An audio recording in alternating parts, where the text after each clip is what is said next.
Yo, amigos, amigas, vous connaissez mon amour pour GTO et Full Metal Alchemist. Deux mangas qui, à mes yeux, ont révolutionné l'univers du manga. Et chacun pour des raisons qui leur sont propres. GTO a pour moi un humour exceptionnel. Avec un personnage ô combien loufoque, mais ô combien attachant. En fait, pour moi, la personnalité de Onizuka n'a aucun égal. Et justement, à l'inverse, FMA, c'est un sujet beaucoup plus sérieux. Une ambiance qui est très lourde, parfois très triste, et avec des personnages qui sont très hauts en couleur. En fait, avoir fait un manga qui fait allusion à différentes périodes qui sont très sombres dans l'histoire de l'humanité, ça fait en fait que ce manga arrive encore plus à attirer l'attention. Bref. Aujourd'hui, en fait, je vais vous parler d'un manga qui est là depuis très longtemps, et qui est justement en train de revenir. Même s'il était jamais vraiment parti. Mais en fait, ce manga, il arrive dans un tout autre format parce que c'est plus trop un manga, en fait. Mais enfin, ça reste quand même un manga. Mais enfin, plus vraiment un manga. Certes, des mangas comme Dragon Ball, One Piece, Naruto, c'est clair que ça fait rêver. Des mecs ultra badass, des mecs ultra testostéronés. Putain, franchement, c'est super cool. Mais moi, perso, j'ai un autre truc à vous proposer. Faire des attaques liées aux constellations.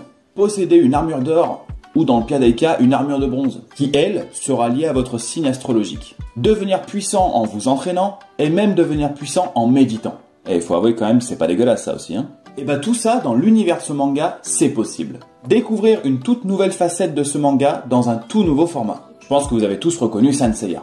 Saint Seiya en format bande dessinée, fait par un Français et approuvé par l'auteur de Saint Seiya lui-même, Masami Kuromada. J'avais reçu cette magnifique boîte avec la bande dessinée, on va revenir un petit peu dessus, un petit dessin de Ikki, Chevalier du Phénix, avec également un petit artbook, et surtout, regardez-moi ça, une petite illustration grave stylée, avec encore une fois, qui met à l'honneur le Chevalier du Phénix. Dans cette bande dessinée, on a en fait un passage un petit peu revisité qui se passe dans la série Saint Seiya. D'ailleurs, franchement, regardez-moi cette couverture.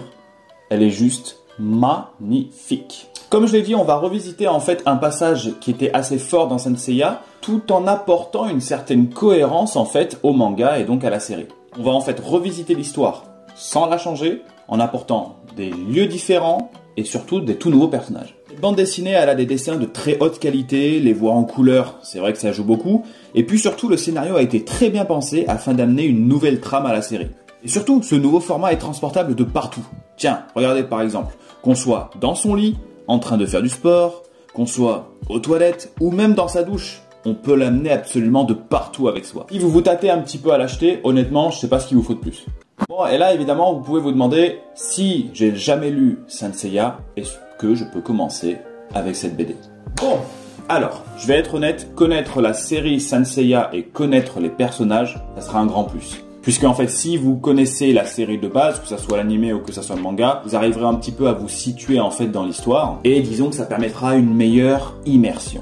Tu vois, tu seras un peu comme moi là. Tu seras immergé.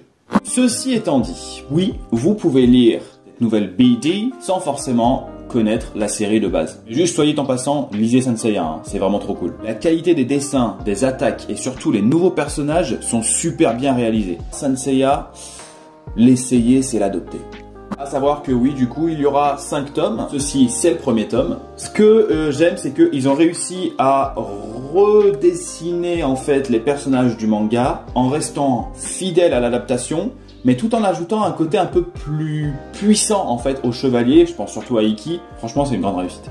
Je vous remercie d'avoir regardé cette vidéo. C'est vrai que ça me fait quelque chose de parler à nouveau de Saint Seiya puisque ça fait partie des meilleurs pour moi.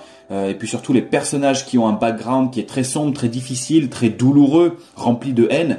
Mais tous possèdent absolument une grande richesse. Donc n'hésitez pas à me dire un petit peu ce que vous pensez de ce manga qui reste un manga culte et emblématique, en tout cas à mes yeux. C'est surtout un manga qui reste encore bien trop méconnu de beaucoup, parce que beaucoup connaissent le nom, Saint Seiya ou les Chevaliers du Zodiaque.